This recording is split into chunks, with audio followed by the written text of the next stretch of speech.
नमस्कार दोस्तों, नी notification out किया गया है स्टाफ सिलेक्शन कमीशन की तरफ से जूनियर इंजीनियर के पोस्ट के लिए। दोस्तों इसमें टोटल वैकेंसीज की बात करें तो 968 है। दोस्तों इस वीडियो में हम जानेंगे कि जूनियर इंजीनियर के पोस्ट के लिए क्या एज लिमिट होनी चाहिए, कौन से कैटेगरी के कैंडिडेट्स को कितना एज में रिलैक्सेशन दिया जाएगा, क्वालिफिकेशन क्या होनी चाहिए, कौन से कैटेगरी के कैंडिडेट्स को कितना एप्लीकेशन फी पे करना होगा, सिलेक्शन किस तरह से ले सकते हैं, सैलरी कितना दिया जाएगा, एग्जाम का सेंटर कहाँ कहाँ पड़ सकता है, और भी एटसेट्रा चीज़ों को डिस्कस करेंगे। और दोस्तों अगर आप इस चैनल पर नए हैं तो इस चैनल को सब्सक्राइब करके बेल आइकन को प्रेस कर दें जॉब से संबंधित नोटिफिकेशन का अपडेट सबसे पहले पाने के लिए। तो चलिए डिस्कशन स्टार्ट करते हैं। Introduction. Staff selection commission all eligible and interested candidates को ऑनलाइन एप्लीकेशन इनवाइट करता है। Staff selection commission government of India के ऑफिसेस और ऑर्गेनाइजेशंस के लिए जूनियर इंजीनियर के पोस्ट के रिक्रूटमेंट के लिए ओपन कॉम्पिटिटिव एग्जामिनेशन को होल्ड करेगा। ये पोस्ट ग्रुप बी लेवल का है, नॉन गेजेटेड नॉन मिनिस्टेरियल। इस पोस्ट में लेवल 6 का पे मैट्रिक्स दिया जाएगा जिसमेम 35,400 से लेकर के 1,12,400 के बीच में दिया जाएगा। Important dates. ऑनलाइन एप्लीकेशन 28/3/2024 से 18/4/2024 के बीच में कर सकते हैं। एप्लीकेशन फ़ी का लास्ट पेमेंट 19/4/2024 तक कर सकते हैं। एप्लीकेशन को अप्लाई करते समय अगर किसी भी तरह का मिस्टेक कर देते हैं तो करेक्शन आप 22/4/2024 से 23/4/2024 के बीच में करवा सकते हैं। कंप्यूटर बेस्ड एग्जामिनेशन पेपर 1 का 4/6/2024 से 6/6/2024 के बीच में कंडक्ट करवाया जा सकता है। कंप्यूटर बेस्ड एग्जामिनेशन पेपर 2 का डेट अभी मेंशन नहीं किया गया है बट बाद में नोटिफाई कर दिया जाएगा। दोस्तों एप्लीकेशन को अप्लाई करते समय अगर किसी भी तरह का प्रॉब्लम देखने को आपको मिल रहा है तो आप इस नंबर पे कॉल करके अपने प्रॉब्लम को सॉर्ट आउट कर सकते हैं। Organization wise essential education qualification and age limit. Border roads organisations में जेई सिविल इंजीनियरिंग के पोस्ट के लिए सिविल इंजीनियरिंग में डिग्री होनी चाहिए किसी भी रिकॉग्नाइज्ड यूनिवर्सिटी या इंस्टीट्यूट से, या फिर सिविल इंजीनियरिंग में 3 ईयर का डिप्लोमा किसी भी रिकॉग्नाइज्ड यूनिवर्सिटी या इंस्टीट्यूट से होनी चाहिए, और सिविल इंजीनियरिंग में प्लानिंग या एग्जीक्यूशन या मेंटेनेंस के कामों का कम से कम 2 साल का एक्सपीरियंस होनी चाहिए। एज इस पोस्ट के लिए 30 साल से कम होनी चाहिए। Next, JE electrical and mechanical engineering के पोस्ट के लिए क्वालिफिकेशन इलेक्ट्रिकल या मैकेनिकल इंजीनियरिंग में डिग्री होनी चाहिए किसी भी रिकॉग्नाइज्ड यूनिवर्सिटी या इंस्टीट्यूट से, या फिर इलेक्ट्रिकल या ऑटोमोबाइल या मैकेनिकल इंजीनियरिंग में 3 ईयर का डिप्लोमा किसी भी रिकॉग्नाइज्ड यूनिवर्सिटी या इंस्टीट्यूट से होनी चाहिए, और मैकेनिकल इंजीनियरिंग या इलेक्ट्रिकल इंजीनियरिंग के एग्जीक्यूशन प्लानिंग मेंटेनेंस के कामों का कम से कम 2 साल का एक्सपीरियंस होने चाहिए। इस पोस्ट के लिए भी एज 30 साल से कम होने चाहिए। Next, Brahmaputra board ministry of जल शक्ति ऑर्गेनाइजेशंस में जेई सिविल इंजीनियरिंग के पोस्ट के लिए क्वालिफिकेशन सिविल इंजीनियरिंग में 3 ईयर का डिप्लोमा होनी चाहिए किसी भी रिकॉग्नाइज्ड यूनिवर्सिटी या इंस्टीट्यूशन से। इस पोस्ट में एज 30 साल से कम होनी चाहिए, और इस ऑर्गेनाइजेशंस में किसी भी तरह का एक्सपीरियंस का डिमांड नहीं किया गया है। Next, central water commission organisations में जेई मैकेनिकल इंजीनियरिंग के पोस्ट के लिए क्वालिफिकेशन मैकेनिकल इंजीनियरिंग में बैचलर्स डिग्री या फिर डिप्लोमा होने चाहिए किसी भी रिकॉग्नाइज्ड यूनिवर्सिटी या इंस्टीट्यूट से। जूनियर इंजीनियर सिविल इंजीनियरिंग के पोस्ट के लिए क्वालिफिकेशन सिविल इंजीनियरिंग में बैचलर्स डिग्री या डिप्लोमा किसी भी रिकॉग्नाइज्ड यूनिवर्सिटी या इंस्टीट्यूट से होनी चाहिए, और सेंट्रल वाटर कमीशन के ऑर्गेनाइजेशंस में एज 30 साल से कम होनी चाहिए। Next, central public works department में जेई इलेक्ट्रिकल इंजीनियरिंग के पोस्ट के लिए क्वालिफिकेशन इलेक्ट्रिकल या मैकेनिकल इंजीनियरिंग में डिप्लोमा होनी चाहिए किसी भी रिकॉग्नाइज्ड यूनिवर्सिटी या इंस्टीट्यूट से। जेई सिविल इंजीनियरिंग के पोस्ट के लिए क्वालिफिकेशन सिविल इंजीनियरिंग में डिप्लोमा होनी चाहिए किसी भी रिकॉग्नाइज्ड यूनिवर्सिटी या इंस्टीट्यूट से, और इस ऑर्गेनाइजेशन में एज 32 साल से कम होनी चाहिए। सिमिलरली दोस्तों आप organization wise, post wise, education qualification और एक्सपीरियंस एज लिमिट को देख सकते हैं। Vacancies details. Border roads organisations में जेई सिविल इंजीनियरिंग के पोस्ट के लिए सिर्फ मेल कैंडिडेट्स के लिए वैकेंसीज है, जिसमें टोटल 438 वैकेंसीज है। 438 वैकेंसीज में से एससी एप्लीकेंट्स के लिए 76 वैकेंसीज है, एसटी एप्लीकेंट्स के लिए 36 वैकेंसीज है, ओबीसी एप्लीकेंट्स के लिए 136 वैकेंसीज है, ईडब्ल्यूएस एप्लीकेंट्स के लिए 48 वैकेंसीज है, अनरिजर्व के लिए 142 वैकेंसीज है। बॉर्डर रोड्स ऑर्गेनाइजेशंस में JE electrical and mechanical engineering के पोस्ट के लिए सिर्फ मेल कैंडिडेट्स के लिए वैकेंसीज है, जिसमें टोटल 37 वैकेंसीज है। सिमिलरली आप कैटेगरी वाइज वैकेंसीज को देख सकते हैं कि कौन से कैटेगरी के कैंडिडेट्स के लिए कितने वैकेंसीज है। Next, Brahmaputra board ministry of जल शक्ति डिपार्टमेंट में जेई सिविल इंजीनियरिंग के पोस्ट के लिए टोटल 2 वैकेंसीज है। नेक्स्ट, सेंट्रल वाटर कमीशन के डिपार्टमेंट में जेई मैकेनिकल इंजीनियरिंग के पोस्ट के लिए टोटल 12 वैकेंसीज है। दोस्तों, बॉर्डर रोड्स ऑर्गेनाइजेशन के डिपार्टमेंट को छोड़ करके बाकी जितने भी डिपार्टमेंट है, सारे डिपार्टमेंट में फीमेल कैंडिडेट्स अप्लाई कर सकते हैं, बट ये डिपार्टमेंट में छोड़ करके, क्योंकि वैकेंसीज फीमेल कैंडिडेट्स के लिए यहाँ पर है ही नहीं, अप्लाई करके कोई बेनिफिट नहीं है। सिमिलरली दोस्तों, आप यहाँ से डिपार्टमेंट वाइज देख सकते हैं कि कौन से डिपार्टमेंट में कौन से पोस्ट के लिए कौन से कैटेगरी के कैंडिडेट्स के लिए कितने वैकेंसीज है। दोस्तों, ये जो वैकेंसीज मेंशन किया गया है ये टेंटेटिव है, फर्दर इंक्रीज या डिक्रीज भी किया जा सकता है।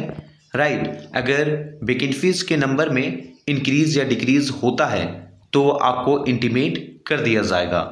Right, age limit and age relaxation. दोस्तों, जिस भी पोस्ट में हमने डिस्कस किया कि एज 30 साल से कम होनी चाहिए, उस पोस्ट के लिए डेट ऑफ बर्थ 2/8/1994 से लेकर के 1/8/2006 के बीच में होनी चाहिए। और दोस्तों, जिस पोस्ट के लिए हमने डिस्कस किया कि एज 32 साल से कम होनी चाहिए, उस पोस्ट के लिए डेट ऑफ बर्थ 2/8/1992 से लेकर के 1/8/2006 के बीच में होनी चाहिए। अब जानते हैं एज रिलैक्सेशन। एज रिलैक्सेशन का मतलब होता है एज में एक्स्ट्रा छूट मिलना। राइट, एससी एसटी कैटेगरी के कैंडिडेट्स को 5 ईयर तक का एज में रिलैक्सेशन दिया जाएगा। ओबीसी कैटेगरी के कैंडिडेट्स को 3 ईयर तक का एज में रिलैक्सेशन दिया जाएगा। पीडब्ल्यूडी अनरिजर्व ईडब्ल्यूएफ को 10 ईयर तक का एज में रिलैक्सेशन दिया जाएगा। पीडब्ल्यूडी ओबीसी को 13 ईयर तक का एज में रिलैक्सेशन दिया जाएगा। पीडब्ल्यूडी एससी एसटी को 15 ईयर तक का एज में रिलैक्सेशन दिया जाएगा। सिमिलरली दोस्तों, आप एक सर्विसमैन, डिफेंस पर्सनल डिसेबल्ड के लिए आप देख सकते हैं। राइट, और दोस्तों देखिए, अगर आप एज में रिलैक्सेशन लेना चाहते हैं तो आपको एप्लीकेशन को अप्लाई करते समय मेंशन करना होगा क्या नीड ऑफ एज रिलैक्सेशन, और जब डीबी होगा उस समय आपको कैटेगरी को प्रूव करना होगा। Right, application fees women candidates, SC ST, PWBD और एक सर्विसमैन के कैंडिडेट्स को छोड़ करके बाकी जितने भी कैटेगरी के कैंडिडेट्स आते हैं उन सभी को इस एप्लीकेशन को अप्लाई करने के लिए 100 रुपीज़ पे करना होगा। इसका पेमेंट आप ऑनलाइन कर सकते हैं, that is Bhim UPI, net banking, visa, master card, Maestro, RuPay credit या डेबिट कार्ड के थ्रू। नोट पॉइंट, दोस्तों एप्लीकेशन को अप्लाई करते समय आप ध्यान से अप्लाई करें, क्योंकि फर्स्ट टाइम करेक्शन का चार्ज आपको 200 रुपीज़ पे करना होगा और सेकेंड टाइम करेक्शन का चार्ज 500 रुपीज़ पे करना होगा। देखिए, मैं आपको समझाता हूँ अच्छा से।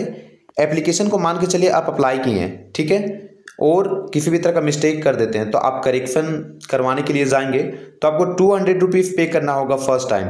मान के चलिए कि आप एक बार करेक्शन करवाएं, उसमें भी कुछ मिस्टेक हो गया, तो दूसरा बार जब आप करेक्शन करवाने जाएंगे तो आपको 500 रुपीज़ पे करना होगा। तो दोस्तों आप इस बात का ध्यान रखें। एग्जामिनेशन का सेंट्रल रीजन में बिहार एंड उत्तर प्रदेश आता है। सीरियल नंबर 1 के बॉक्स में आप देख पा रहे होंगे कि ये सारे प्लेसेस में एग्जाम का centre Bihar and Uttar Pradesh state में पड़ेगा। नेक्स्ट, ईस्टर्न रीजन में Andaman and Nicobar island, Jharkhand, Orissa, Sikkim and west Bengal आता है। सीरियल नंबर 2 के बॉक्स को आप देख लीजिए कि कौन कौन प्लेसेस में एग्जाम का सेंटर पड़ सकता है। सिमिलरली दोस्तों, जिस भी स्टेट या यूटी से आप बिलोंग करते हैं, आप यहां से एग्ज़ाम के सेंटर को देख लीजिए और अपने कन्वीनियंट के अकॉर्डिंग ही आप एग्ज़ाम सेंटर को चूज़ करें।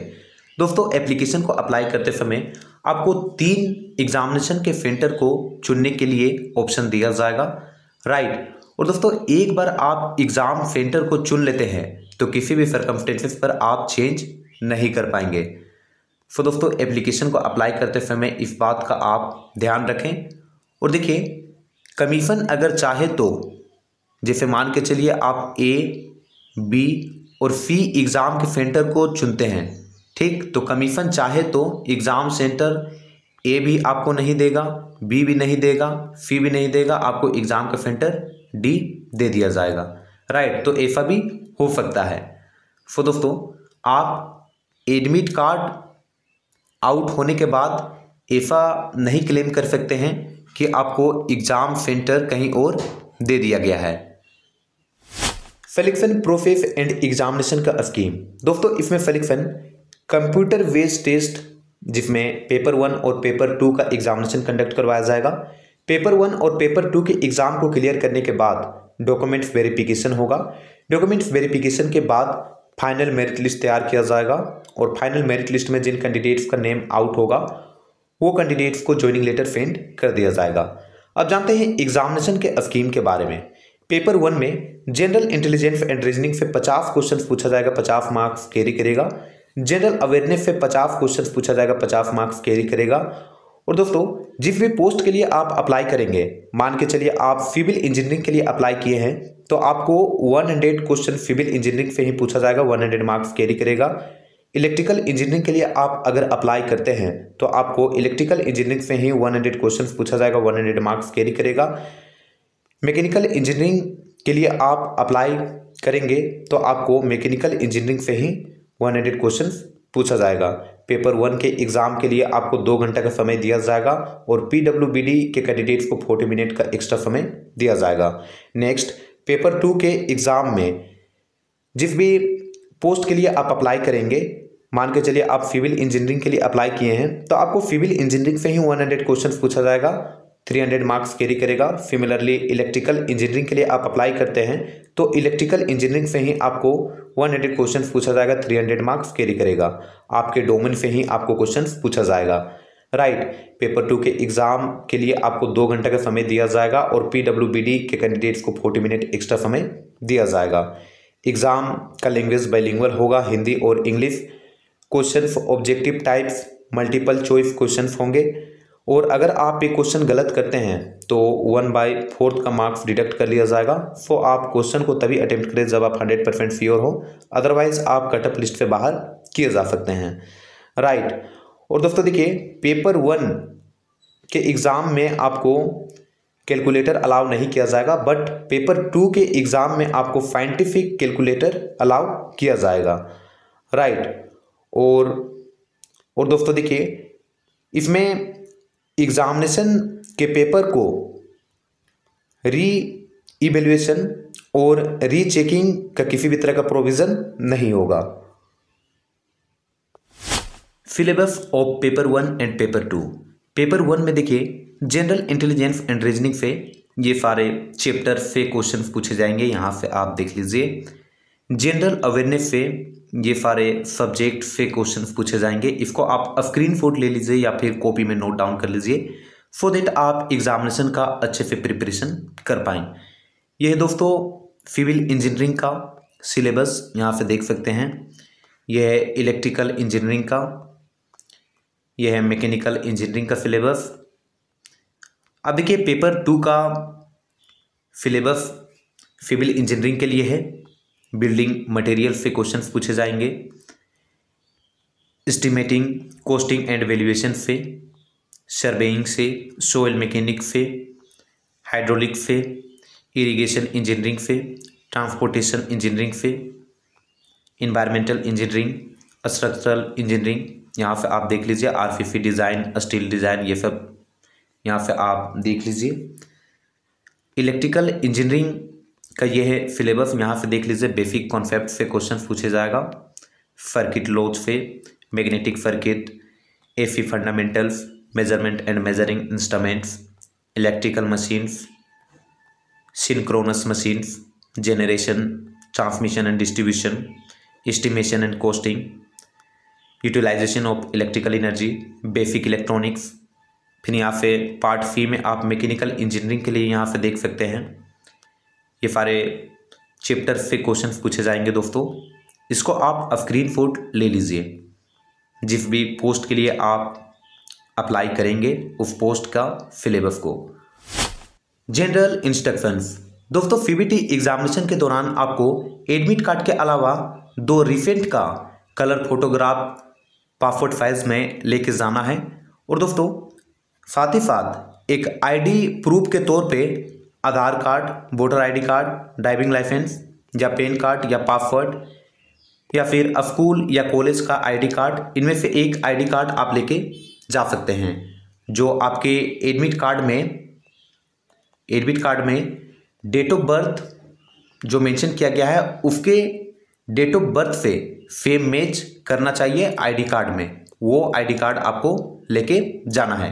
दोस्तों अगर एडमिट कार्ड में डेट अलग है और जो आईडी कार्ड लेके जाएंगे उसमें डेट अलग है, तो दोस्तों आपको एग्ज़ाम देने के लिए नहीं दिया जाएगा। सो आप इस बात का भी ध्यान रखें।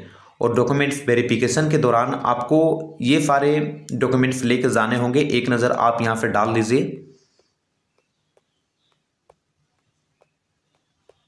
और दोस्तों एप्लीकेशन को अप्लाई करते समय आपको पोस्ट का प्रेफरेंस पूछा जाएगा। दोस्तों अगर एप्लीकेशन को अप्लाई करते समय आपको नहीं पूछा जाता है पोस्ट का प्रेफरेंस, तो दोस्तों फाइनल रिजल्ट डिक्लेयर होने से पहले आपसे पोस्ट का प्रेफरेंस पूछ लिया जाएगा। और देखिए एक बार आप पोस्ट के प्रेफरेंस को दे देते हैं तो किसी भी सर्कमस्टेंसेस पर आप पोस्ट के प्रेफरेंस को चेंज नहीं कर पाएंगे। सो आप ध्यान में रखते हुए पोस्ट के प्रेफरेंस को चुनें, और एप्लीकेशन को अप्लाई करते समय पोस्ट के प्रेफरेंस को आप नहीं देते हैं तो कितना भी आप एग्ज़ाम को निकाल लीजिए, आपको सेलेक्ट नहीं किया जाएगा। सो आप इस बात का ध्यान रखें। तो आई होप दोस्तों आपको इस रिक्रूटमेंट के बारे में क्लियर हो गया होगा।